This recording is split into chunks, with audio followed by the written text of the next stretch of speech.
আসসালামু আলাইকুম, আমি মারুফা রহমান। আমি নিউজ 24 টেলিভিশনে কাজ করছি। পলিটিক্যাল রিপোর্টার বেসিক্যালি আমি, তবে বিরোধী দল কাভার করেছি বিগত 16 বছর। তো সেই জায়গা থেকে আমি বলবো যে আমাদের একটা প্রতিকূলতা আছে, বিশেষ করে যারা নারী হিসেবে আমরা কাজ করছি, সেটা মাঠে বলি কিংবা নিউজ রুমে বলি।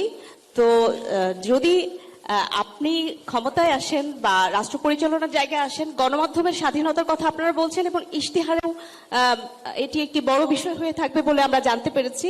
তো সেক্ষেত্রে গণমাধ্যমের নারীদের সংখ্যা যেন আরো বাড়ানো হয় এবং যারা আসে তারা যেন ঝরে না পড়ে, এবং যারা কাজ করছে তাদের এগিয়ে যাওয়ার যে প্রতিবন্ধকতাগুলো আছে সেগুলো আপনারা অ্যাড্রেস করবেন বলে আশা রাখি।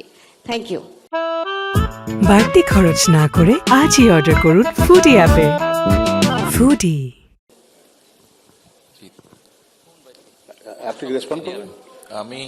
হ্যাঁ, আপনি যেটা বলছেন, আপনি নিশ্চয়ই একটা জিনিস খেয়াল করেছেন, আমরা এর মধ্যে বলেছি যেহেতু 22 তারিখ থেকে ফর্মালি শুরু হবে, তখন 22 তারিখ, বাট এর মধ্যে অলরেডি অনেকেই জানেন নারীরা হচ্ছেন আমাদের টোটাল পপুলেশনের অলমোস্ট 51% প্রবলি এখন, অর্থাৎ পুরুষদের থেকে বোধহয় নারীদের সংখ্যা একটু বেশি। এবং আমরা যে পরিকল্পনাগুলো করছি, সোজা কথায় খুব সংক্ষেপে যদি বলতে হয়, তাহলে এত বড় একটা অংশকে যদি আমরা অ্যাড্রেস না করি তাহলে কিন্তু এগোনো যাবে না।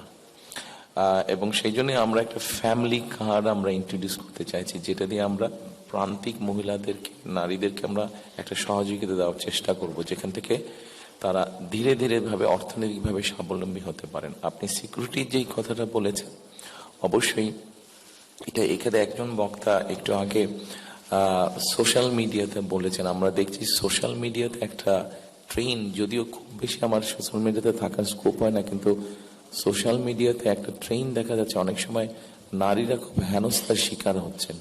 এখানে আজকে আপনারা যারা আছেন উপস্থিত, আপনাদের সকলকে আমি অনুরোধ করবো, বোধহয় সংবাদ মাধ্যম মালিক, সম্পাদক সহ সাংবাদিক যারা আছেন, আমাদের মনে হয় সকলের একটা এখানে একটা কোনো চিন্তা ভাবনা করা উচিত, যাতে সমাজে এই প্রবণতাটা যাতে বন্ধ করা সম্ভব হয়। এবং অবশ্যই শুধু নারী না, নারী পুরুষ সকলে যাতে পথে নিরাপদে বের হতে পারেন এবং নিরাপদে ঘরে ফিরে আসতে পারেন, এটা আমাদের এজেন্ডার অন্যতম প্রধান এজেন্ডা থাকবে ইনশাল্লাহ।